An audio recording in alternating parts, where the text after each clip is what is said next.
స్థానికంగా వెదుగు రావాలని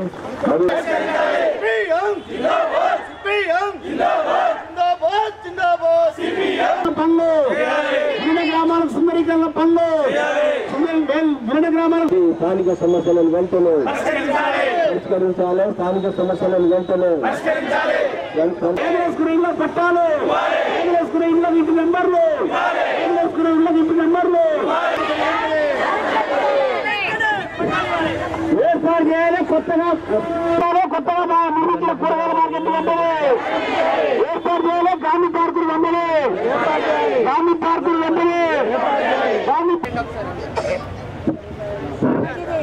ఇప్పుడు ఈ మహాధర్మ జైలుగా శరీర బస్టాండ్ స్థలం 20 రోజులుగా మహబూబాబాద్ జిల్లా అంతా కూడా నిర్వహించాం. మహబూబాబాద్ టౌన్లోగా కూడా దరిదాపు 36 దళాలు 36 వార్డుల్లో స్థానికంగా పేరుకపోయిన సమస్యల మీద విస్తృతంగా పర్యటనలు చేసి స్థానిక సమస్యలను దరిదాపు 72-78 సమస్యలు గుర్తించి ఈ సమస్యల పరిష్కారం కోసం మున్సిపాలిటీ యంత్రాంగం స్థానిక ప్రజాప్రతినిధులు తక్షణమే కదలాలని చెప్పి ఈరోజు మహబూబాబాద్ పట్టణ వ్యాప్తంగా అదేవిధంగా విలీన గ్రామాల ప్రజలందరూ కూడా సమస్యలతో ఉన్న ప్రజల్ని ఇక్కడ ఆహ్వానించడం జరిగింది. మరి వారందరూ కూడా వచ్చారు. ప్రధానంగా మహబూబాబాద్ జిల్లా కేంద్రం ఏర్పాటు అయిన తర్వాత ఇక్కడ అనేక సమస్యలు పరిష్కారం అయితే అనుకున్నాం.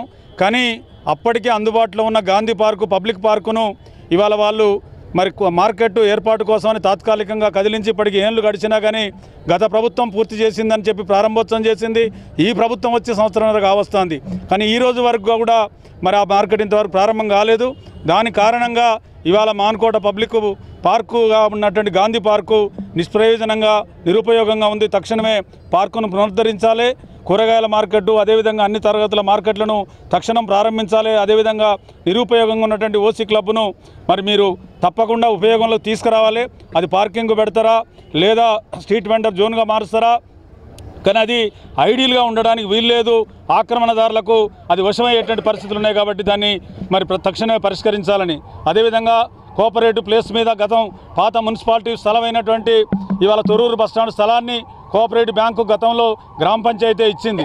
తిరిగి దాన్ని మహబూబాబాద్ అవసరాల రీత్యా తీసుకొని అక్కడ స్ట్రీట్ వెండర్ జోన్ను ఏర్పాటు చేయాలని సిపిఎం మొదటి నుంచి డిమాండ్ చేస్తూ ఉంది. దాంట్లో కూడా పురోగతి లేదు. అదేవిధంగా ప్రధానంగా ఈ మాన్కోట్లో బతుకు తెరువు కోసం జిల్లా వ్యాప్తంగా వచ్చినటువంటి పేదలు ఇవాళ ప్రభుత్వం ఏ ప్రభుత్వం వచ్చినా ప్రభుత్వ ఇండ్లు ఎవరూ సరిపడ ఇవ్వలేదు పేదలందరికీ. కాబట్టే ఇలా ఆక్రమణదారులు ఆక్రమించుకున్న ప్రభుత్వ భూములను సిపిఎం పార్టీ గత 30 ఏళ్లుగా దరిదాపు 24-25 కాలనీల పేరు మీద 4-5 వేల గుడిసెలు వేసింది. గత 3 ఏళ్ల కింద కూడా 2,000 గుడిసెలు 80-90 ఎకరాలు ప్రభుత్వ భూమిని ఆక్రమించుకుంటే ఆక్రమణదారుల నుంచి పోరాడి సాధించి ప్రభుత్వం వచ్చి తన భూమిగా పేరు ప్రకటించుకున్న దాకా సిపిఎం దాన్ని ఎమ్మటిపడ్డది. ప్రజలు దాన్ని సాధించుకున్నారు.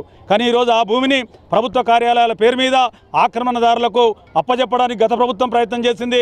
ఈ ప్రభుత్వం కూడా ఈయాటికి అది పేదలకు పంచడం కానీ లేదా ఉపయోగంలోకి తేవడం కానీ చేయట్లేదు. అందుకే అక్కడున్న ప్రజలకు పట్టాలు ఇవ్వాలి, ఇంటి నెంబర్లు ఇవ్వాలని చెప్పి డిమాండ్ చేస్తున్నాం.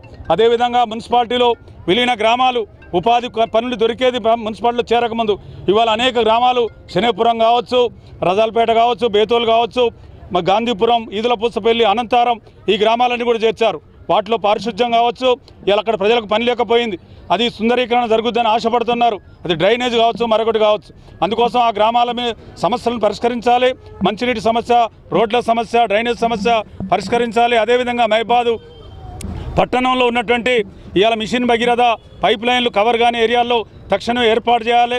ఇట్లా ఇంకా అనేక సమస్యలు ఇవాళ పేరుకపోయిన సమస్యలన్నీ కూడా పరిష్కరించాలని చెప్పి పేరున మేము ఈ విజ్ఞప్తి చేస్తున్నాం. తక్షణం వీటి మీద కలకపోతే ఈ ఆందోళన ఉధృతం చేస్తామని చెప్పి తెలియజేస్తా ఉన్నాం. Thank you.